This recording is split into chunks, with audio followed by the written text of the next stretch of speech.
Welcome everybody to our fall SHRAB meeting. Hope everybody is doing well. Probably very busy with lots of things going on. October tends to be a busy month with lots of programming and activities. At least it is in our department. It feels like October is a very busy month, so I appreciate your time. Hope everybody had a chance to look at the agenda. I don't think we have anybody that hasn't been on a meeting before, so I'm going to skip introductions unless we want to reintroduce ourselves. But I think last time we had new members, so that was what that was on there for. So with that in mind, did everybody have a chance, if you looked at the minutes from February 14th, were there any changes, corrections, or can we move to approve them? Minutes look good. I'd be glad to make a motion to approve. Okay, thank you, Drew. Is there a second? Second. Thank you, Catherine.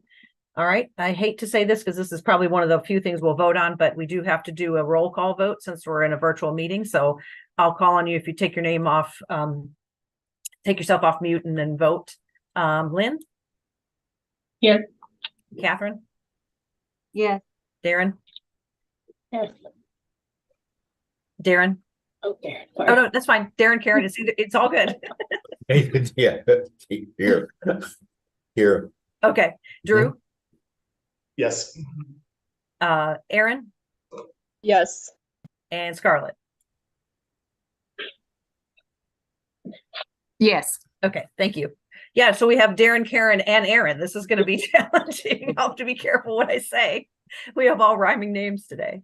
Okay, thank you very much. All right, so next up is a report from Darren, and then I'll follow up after that. Okay. Well, I'm not gonna. Good to see you again. Good morning, and again, my thank yous to you all for serving on this board.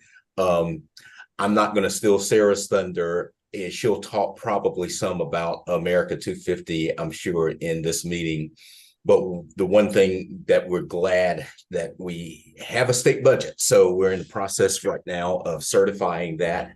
I don't have it in front of me because you probably can see that I'm in a different office. Sarah knows that I'm toggling between two offices right now. We can tell you that one of the big things that's happened in the Office of Archives and History is that Ken Howard, who had served as the director of the museum division for 16 years, has now retired.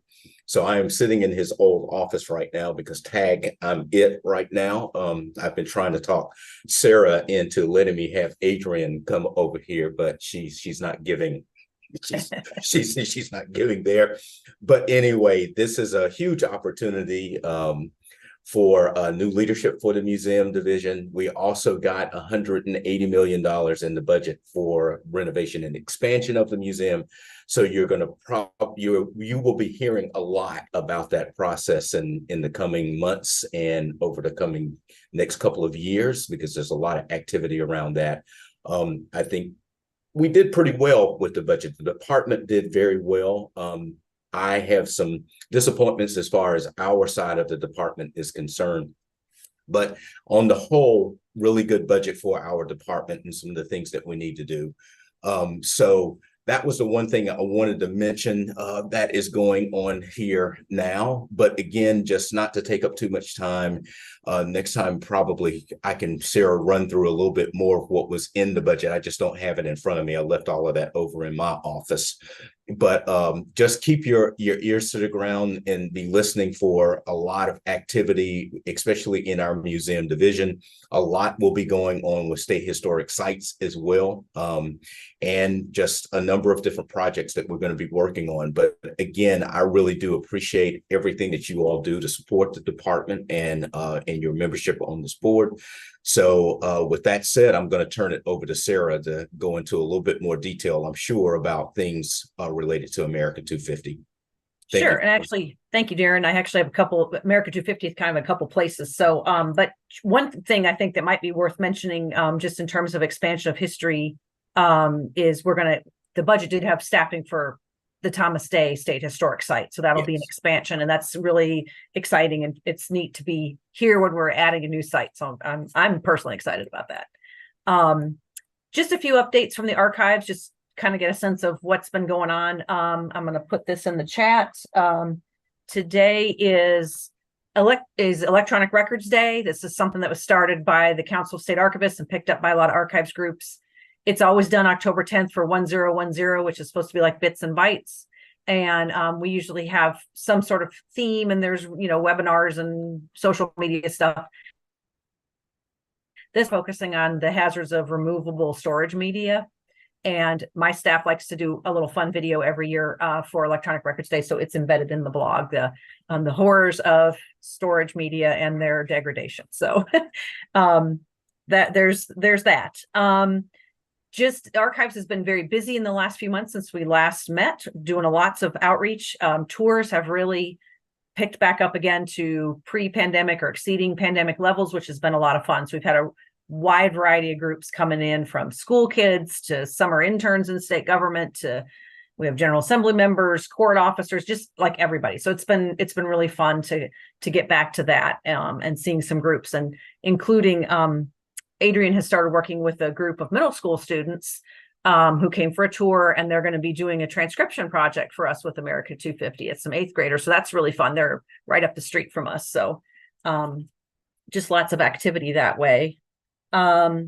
We have continued our outreach programming to lots of different groups across the state, trying to staff booths at like major festivals. So the Museum of History does an American Indian Heritage celebration, and there's an African American cultural celebration. Those are their two biggest events. If you haven't had a chance to attend those, they are lots of fun and really huge. And so, we're trying to have booths there and in other places to talk about the archives and what we do. Adrian's been running quarterly programs, whether they're virtual or in person. So we're doing some kind of educational program quarterly. We did a really fun one for the Raleigh does a week-long celebration for Juneteenth. It's called the Capital City Juneteenth Celebration, and we were a part of that with the African American genealogy program that was hybrid, in person and online, that was very well received. And I'm going to let Adrian put in the chat. I know Karen knows this, but we're helping the Society of North Carolina Archivists with some online programs in October. They're going to be a lot of fun. The first one was really good. So she can put the link to that in case you want to go to a lunch and learn on various fun stories from archives across the state. And that's every Thursday in October. In terms of outreach for education, we've also been doing a lot in formalizing relationships on the development of primary source-based materials and lesson plans. So we have had staff go to a conference at UNC Pembroke that's called Inherit, and have started collaborating with a professor there who is writing a grant to develop additional lesson plans with American Indian resources, primary sources first as the basis of the lesson plan. So we're going to be helping with that. That's hopefully they'll get that grant, and if not, we kind of have a plan B for how we can keep going with those lesson plans without grant funding. And then we I think for the November meeting, the American Indian Heritage Commission, which is part of our agency, will be putting in a grant that the State Archives is collaborating on to expand our existing oral history program that we're doing with them. So that'll be, we're crossing our fingers on that one too. So that's a good kind of education outreach that's pretty substantive, that will lead to collections and lead to educational resources. I think most of you are aware that we added a extra records analyst to the eastern part of the state. Kayla has taken up doing emergency response training, primarily aimed at public records custodians, but she's available to do that kind of training. And Adrian got the department's cultural resources emergency support team together this year for our annual meeting, and has done some staff training on recovery of wet records. So we're trying to keep up the activity in preparing for emergencies, although thankfully no big hurricanes this year. Very thankful for that. We have moved our digital collections recently and moved platforms. So we're now on a platform called Cortex, and we're very happy with that. Our digital collections are a joint project with the state library. And this new platform is really nice in terms of it allows you to do exhibits and spotlight collections and things we couldn't do before. So that was a lot of work in a short period of time, but they've moved almost 700,000 images over to that in just a couple months. So that was great.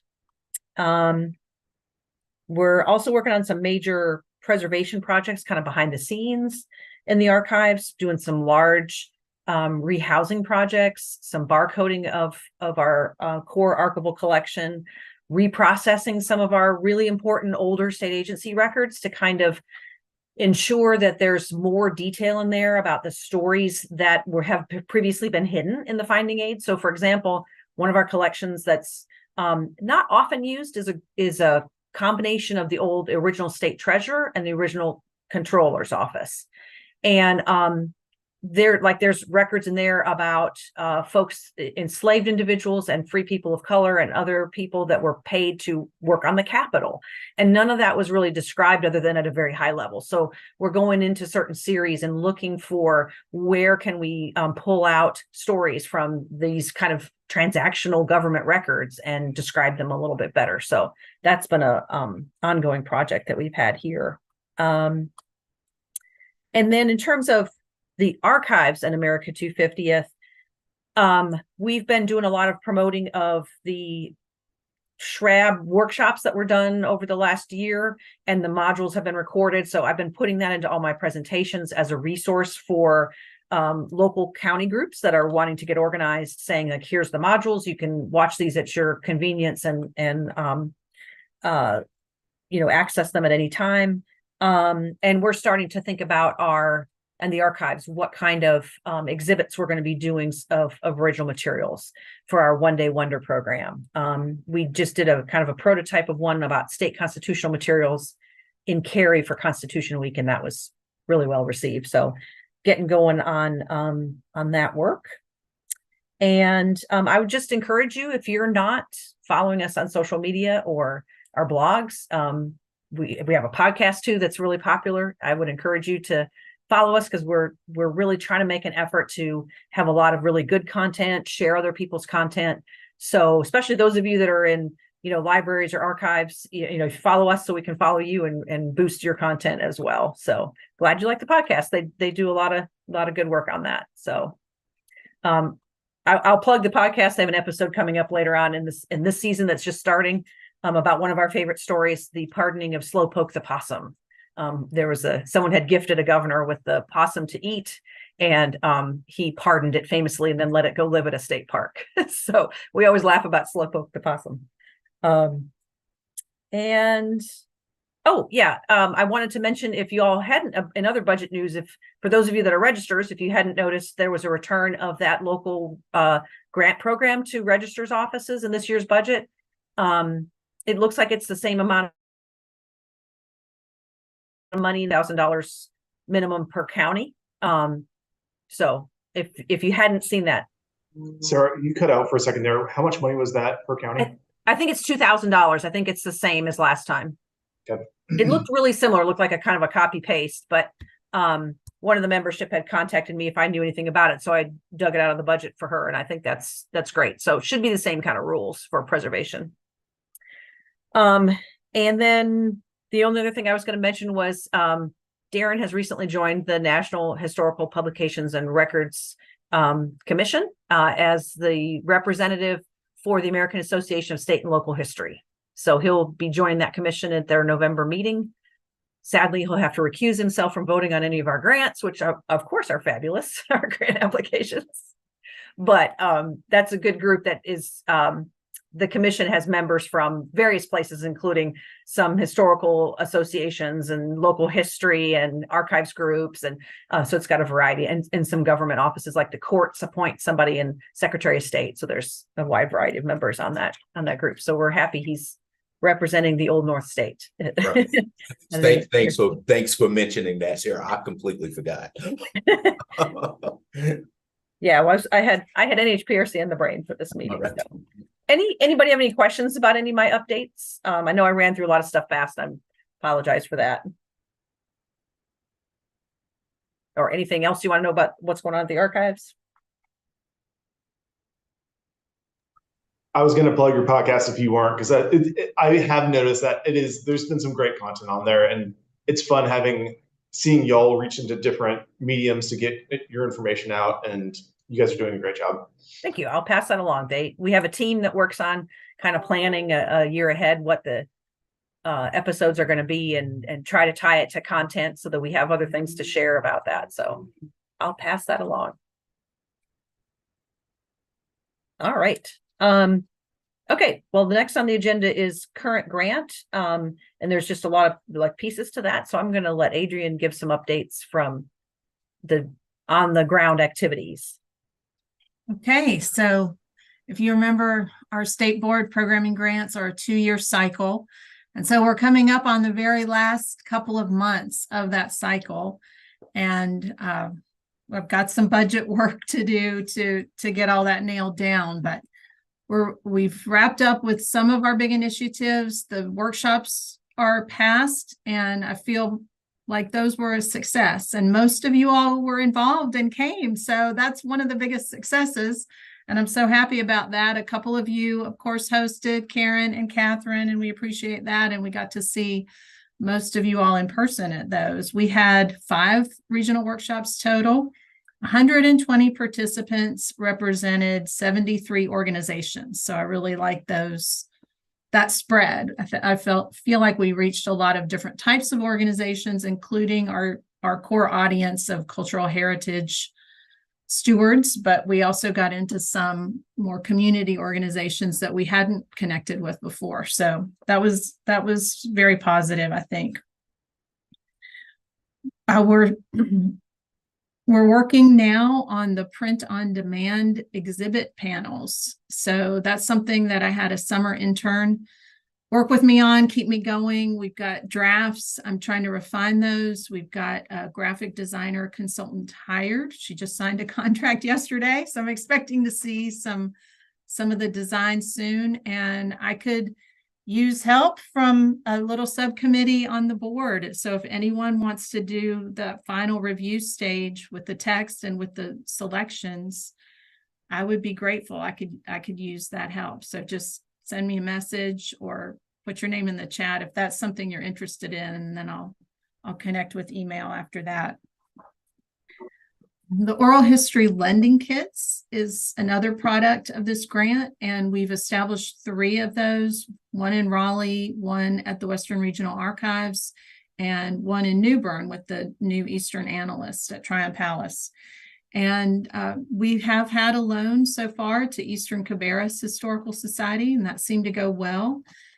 We've had a few other inquiries, but nothing like a stampede or anything. So just keep in mind and share with the people that you connect with that those are available in those locations.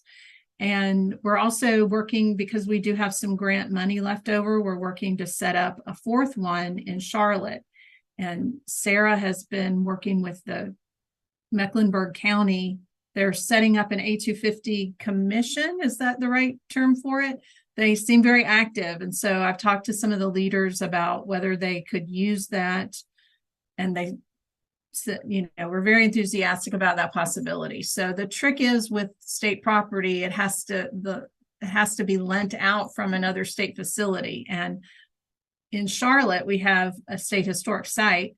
So that'll be our option. It's small, but I mean, the kits are small, and the staff is happy to work on the lending procedures that we've set up with our legal team. So that's coming along and building up. I've talked to this group before about how the professional development scholarships that we built into the grant weren't used very well. We increased the amount, and we were able to give out 6 of those for people who wanted to attend the regional workshops and were coming from a bigger distance than the normal little $50 travel reimbursement we were offering. So we did use 6 for those participants coming from a great distance, but we still have a chunk of money left that we haven't spent. So from that line item in the budget, which was a big one, we're probably going to redo the budget because I just don't have the capacity to spend. It's going to be $8,000 to $10,000 we have left over, mostly because of those scholarships that we didn't give out. I sent out a last call on email recently, and I didn't hear back from anybody with any interest. So that money's going to kind of sit. One thing we're going to do with some of it is go ahead and print out some hard copies of panels, like the window shade style panels that can travel for When Are We Us, because Sarah's A250 team is producing some Rev War topics for traveling panels. So they felt like this could also be a good option for organizations around the state, that they'll have the option to print their own at a poster size or a larger size if they want, or we'll have a couple sets to travel from Raleigh, and that A250 team staff can manage the travel for those. I think is there anything else on the list? Let me go back to, oh, well, yeah, TAP. That's the biggest thing. Okay, so everything's going along pretty well with the TAP consultations. My team personally has done 5 of those. Some of you will be very interested that the Amy Regional Library is kind of punting. And that's because the director, those of you in the West may know, Amber Westall Biggs, she had some health challenges earlier in the summer, and I don't know what is going on administratively, but she wasn't ready for the site visit. So I'm not sure if she'll pick back up, but I just gave her an open invitation that, we've ordered some supplies for you and we want to be a resource when you're ready, when it's a good time for you. So just let me know. The other ones have all been, they're kind of finishing up. We've done the in-person visit, delivered supplies, given them reports. I still have one outstanding report from a more recent visit, but that's all gone well. And we were able, with the funding, to work with partners, including Erin. So I hope she may chime in to get some additional applicants, some site visits, not necessarily from me, but from people that are more qualified than I am to talk about the archival situation anyway. For instance, our director of the Outer Banks History Center visited Elizabeth City State University archives, so that we were able to serve them at least partially. We didn't buy supplies, but we were able to do that kind of consultation and recommendation part of the visit. And then Erin works with a couple of other university archivists to have a little subcommittee for the North Carolina Community College Archives Association. And they want to be able to give expert advice to those folks on their archives. And so TAP was able to fund a trip for Erin to Fayetteville Tech and a trip for the university archivist at UNC Charlotte to go out to Southwestern Community College in Silva. So we've been able to serve a pretty big group. I was able to go to Wendell Museum. They were another applicant that we didn't kind of award the whole TAP package to, so we didn't bring them supplies beyond some samples, but we were able to kind of sit down and just talk through the basics of how to approach their archives and preservation and access. But Erin, did you want to add anything else about, because you also maybe have something in the works with, if there are any updates on Johnson C. Smith, or? I was going to say, as you mentioned before, sometimes life gets in the way and visits get postponed. And so we do have another one that may take place at the end of the year, but I have a sneaking suspicion. I've made contact a few times without a response. So I think that there's been chaos and weirdness on both their end and then on my end as well with the beginning of the semester. So hopefully we can get one more squeezed out before the end of the year. Mm-hmm. We'll see. Okay, well, we're gonna, set aside money for you and David to travel and have a catered lunch for everyone involved in the training. So fingers crossed that'll work out.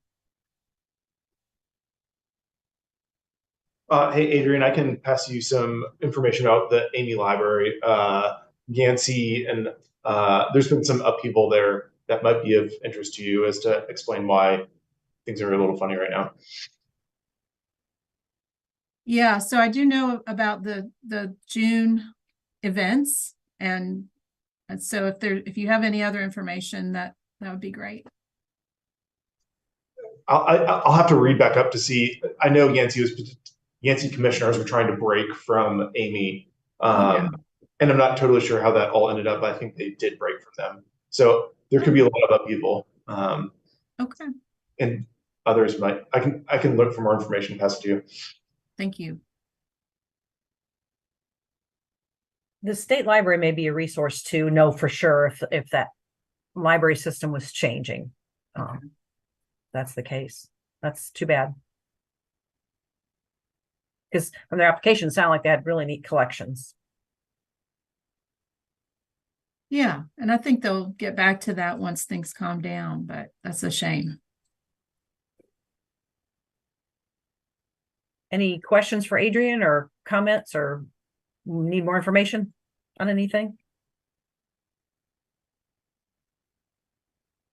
Okay, so don't forget, if you're interested in looking Yeah. a little more into the When Are We Asked panels, that just run through the topics really quick. We have 7 content topics. So panels with that. One's an introduction, and then one on immigration, integration, sort of basic rights of freedom, and a specific one on emancipation, another one on protest, and another one on voting rights. So those are the topics. We've tried to pull materials in from a variety of repositories, mostly across the state, but sometimes like Library of Congress, a few things as well. So sometimes repositories beyond the state that have North Carolina content. So if anyone wants to do that, please let me know. Adrian, if you want to send me a draft, I'd be glad to review it if I can find the time. Great. Thanks, Drew.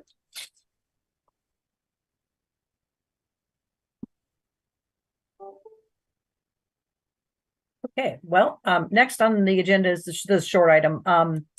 Just update on the status of our most recent grant application. I'm assuming that will be considered at the November board meeting.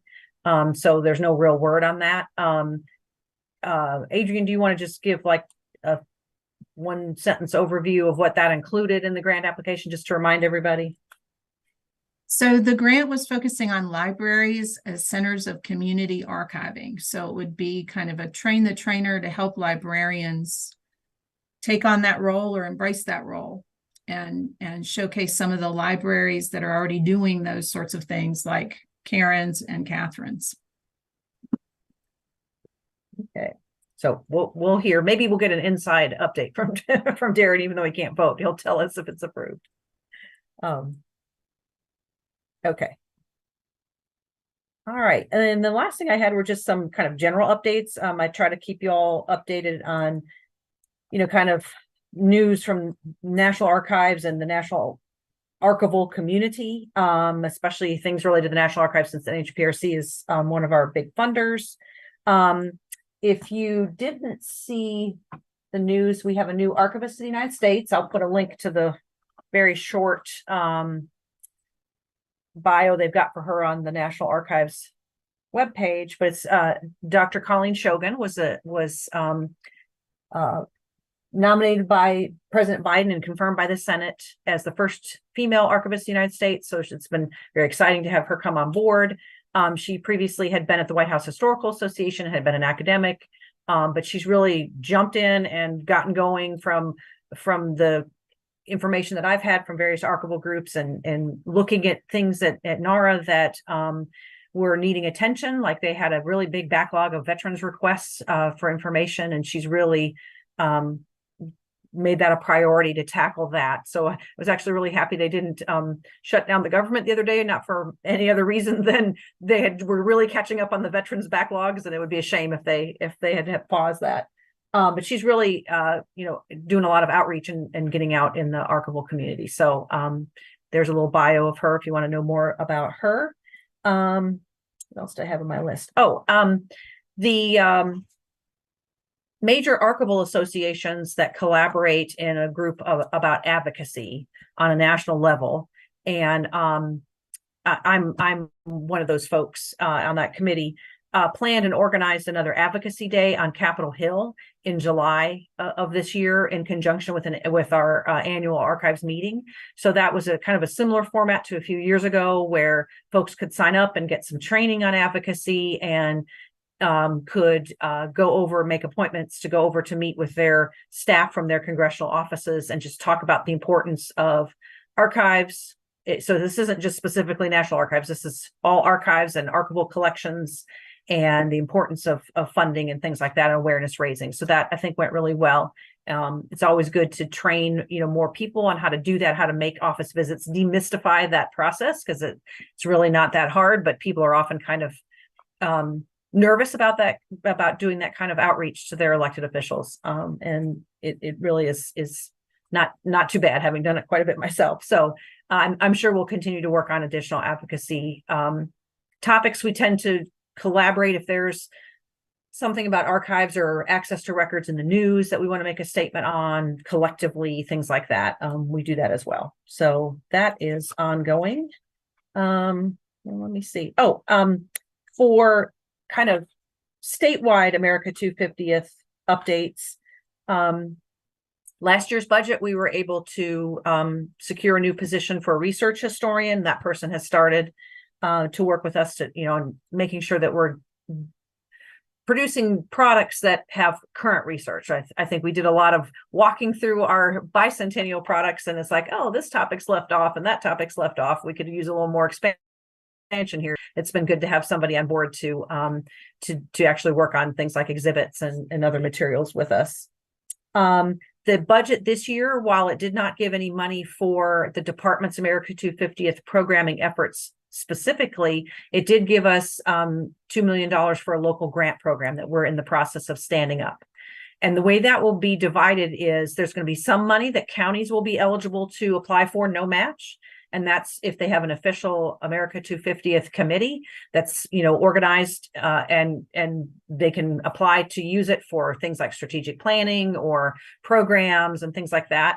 So no match with that. So there's one pot that's specifically for counties. And then there's another pot that's kind of divided over the 2 years of the biennium that the counties can also apply for, but nonprofits, museums, libraries, anybody can apply for things too for a specific programming activity.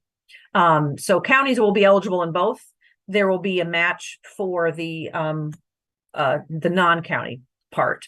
We're working that out now because the legislation just says a matching grant. It doesn't define what that amount is going to be. So the only other parameter the General Assembly gave us was we could take into account the tiers of counties if we wanted to in doing a match. So making that lower for tier 1 counties, but we'll try to make that it's not going to be onerous. We don't want the process to be onerous for applications, and we don't want a match to be onerous, because the goal is to foster programming and foster counties looking at all their diverse stories and 250 years of our country's history. And so we're looking forward to that. So more information to come, but I'm excited by that grant program. And then the department's also looking for other sources of funding as well. We're going to put in some requests to private funders for support of America 250th products. And we've gotten a couple grants from federal agencies for things like, the most recent one will be for a study of one specific Revolutionary War story that kind of starts in Charlotte, works its way all the way up to the Virginia border, called The Race to the Dan. So that touches a lot of counties, a lot of places, kind of an undertold story. So we're going to be doing some research around that, kind of to flesh out that timeline and hopefully elevate it in the national Revolutionary War story. So, we're working with some grants as well to get things going. But really, the department's heavy emphasis has been on education at the beginning.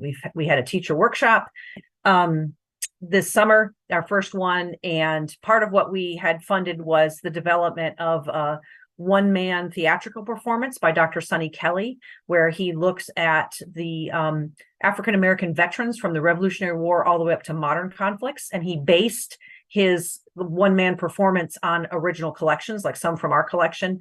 So sometimes he's inhabiting the personal characteristics of that individual. Sometimes he's just telling the story, but he's got images behind it and props, and it's really great that the teachers were enthralled. So like that was the big hit. So we're working on how to, it's a little long. It started off at 90 minutes. So we're trying to figure out how to make it achievable for both communities and schools. But it's really a super look at just walking through the different time periods and different experiences. It was really great. So happy to see that working and coming to fruition. And we're going to start a teacher advisory board to help give us information on like what kind of content they really need, what are they missing, and hopefully then develop those materials. So that's a little bit from the statewide America 250th. Anybody have any questions or comments?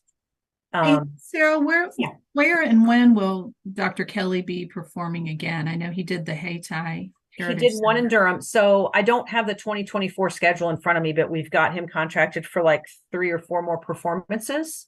And then what we're working on is trying to see his capacity and expanding it out in 2025, or making that maybe something that a county could apply for a grant to have him come. He's pretty reasonable for all the work that goes into that. I think it's a great piece, but there was some also discussion that maybe we could kind of think about packaging it for some schools, and then he could be there like an artist in residence to talk about his process and the stories behind his show. So, and Aaron put in the chat, if you're interested, next week there's a free program where the new president of the Society of American Archivists is going to be talking to Dr. Shogun, just kind of interviewing her about archives and archival issues, and that should be a good program. Helen Wong Smith, the president of Society of American Archivists, is very much in the forefront of DEAI initiatives and archives and cultural competency in archives and training around that. So she's a good speaker too.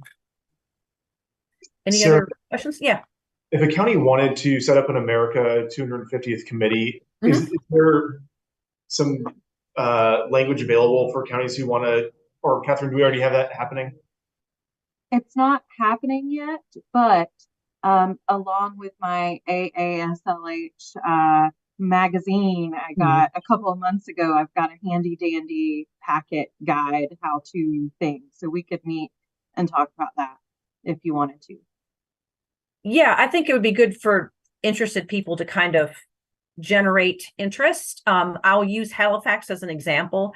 And this is kind of the model we're going with, the county commissioners, once they had sort of formed a committee, sanctioned that committee as their official planning group. And I'm encouraging people to have a diversity of voices, experiences, skill sets on there. So they've done, for example, a great job. They've got someone from the local school system. They've got municipal government representatives, county government, private cultural heritage groups, state historic sites, libraries. It's helpful to have different folks, different voices, so that they can all, and they meet, and then they have subcommittees that they formed and are planning their activities. So yeah, the only thing we would be looking for is that whatever is finally formed, we would like the county government to sanction that as their planning committee, because we don't really want 3 or 4 different committees operating out of a county. So that was and we have a draft resolution. This is how Pennsylvania is doing it. It's just basically a resolution that says, like, we're committed to being a partner in America 250th, and we formed this committee, and we're going to collaborate with, DNCR on it. Try not to make the process onerous, but it's good to try to make sure that, county travel and tourism are looped in, just variety of skill sets and perspectives are helpful. And that Catherine referenced, there's some good materials coming out of the American Association of State and Local History about how to form a local committee. If you haven't seen that one, Catherine, they've got a pamphlet on that and their themes and that kind of stuff. And then we're always available too if you're getting started. Like, we've met with the Mecklenburg County Committee a couple of times. That's just getting formed as they're kind of visioning what they want to do. So.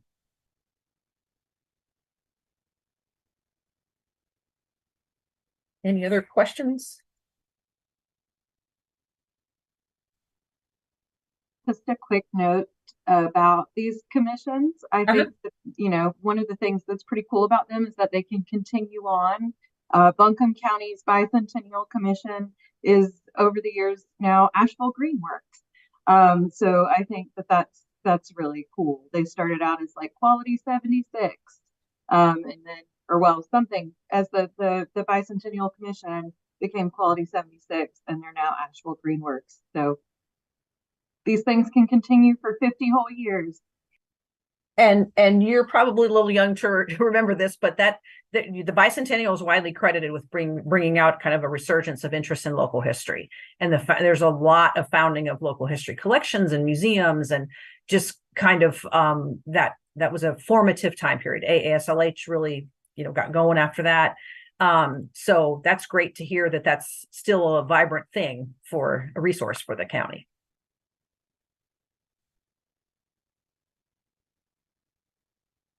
Okay. Back to my agenda here. Meeting schedule. It's always helpful, since we're a official state board, if we have a kind of a meeting schedule planned, then that's ahead of time and adopt that. So I don't know if folks like I think we had a February and October scheduled. Is that still something that kind of works for folks? Looks like got some thumbs up. Okay, let me go to my calendar here. Does this, we've been doing Tuesdays. Does Tuesdays kind of generally work for folks? Yep, that's great. Middle of the week. Middle of the week, not Great. the beginning, not the end. Yep. Okay. Well, what would, tentatively would February 13th, that's a Tuesday. And then